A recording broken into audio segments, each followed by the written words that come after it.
நம்ம Indian women's team Bangladesh கூட சூப்பரா வின் பண்ணிட்டாங்க. அதே மாதிரி ஆஸ்திரேலியா கூட வின் பண்ணி செமிஃபைனலுக்கு போவாங்களா? இந்த ஒரு கேள்வி தாங்க நம்ம எல்லார் மனசுல ஓடிக்கிட்டு இருக்கு. இன்னைக்கு நம்ம வீடியோல இந்த ஒரு விஷயத்தை பத்தி தான் வந்து பார்க்க போறோம். நேத்து நம்ம இந்தியன் உமன்ஸ் டீமுக்கும் பங்களாதேஷ் உமன்ஸ் டீமுக்கும் நடந்த மேட்ச்ல நம்ம இந்தியன் உமன்ஸ் டீம் பங்களாதேஷ் உமன்ஸை சும்மா பொழந்து கட்டிட்டாங்க. ஏன்னா அவங்க தான் வந்து ஃபர்ஸ்ட் பேட்டிங் பண்ணாங்க. நல்ல ஒரு பேட்டிங் பர்ஃபார்மன்ஸை கொடுப்பாங்கன்னு பார்த்தா வெறும் 136 ரன்னு தான் வந்து எடுத்தாங்க. இந்த ஒரு ஸ்கோரை பார்த்தோன்னே நம்ம என்ன எதிர்பார்த்தோம்? இதெல்லாம் சப்ப மேட்டர் சால்ட் வாட்டர்ன்னு சொல்லிட்டு நம்ம இந்தியன் உமன்ஸ் டீம் அடிச்சு தூக்கி போட்டு போயிட்டே இருப்பாங்க அப்படின்னு தான் எதிர்பார்த்தோம். ஆனா அதுக்கு தகுந்தாப்புல தான் நம்ம இந்தியன் உமன்ஸ் டீமோட பெர்ஃபார்மன்ஸ் வந்து இருந்துச்சு.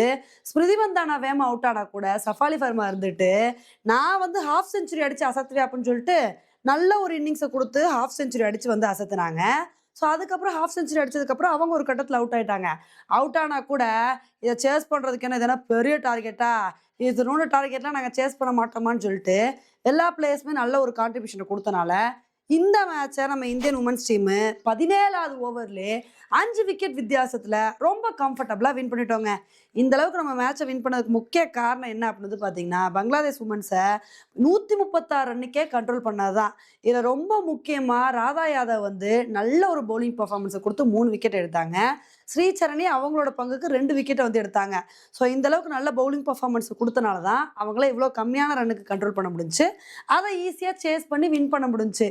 இப்போ நம்ம இந்தியன் உமன்ஸ் டீம் ஒரு சூப்பரான வெற்றியை வந்து அடைஞ்சிட்டாங்க.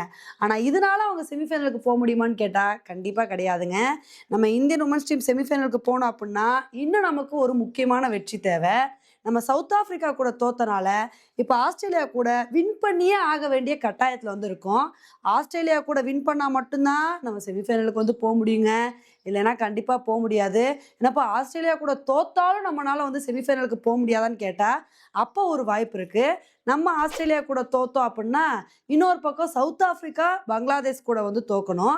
அந்த மாதிரி தோத்தாங்க அப்படின்னா நம்ம இந்தியா ஆஸ்திரேலியா வந்து செமிஃபைனலுக்கு வந்து போவோம். ஆனால் பங்களாதேஷ் நம்ம இந்தியா கிட்ட மோசமான பெர்ஃபார்மன்ஸ் வந்து கொடுத்தாங்க.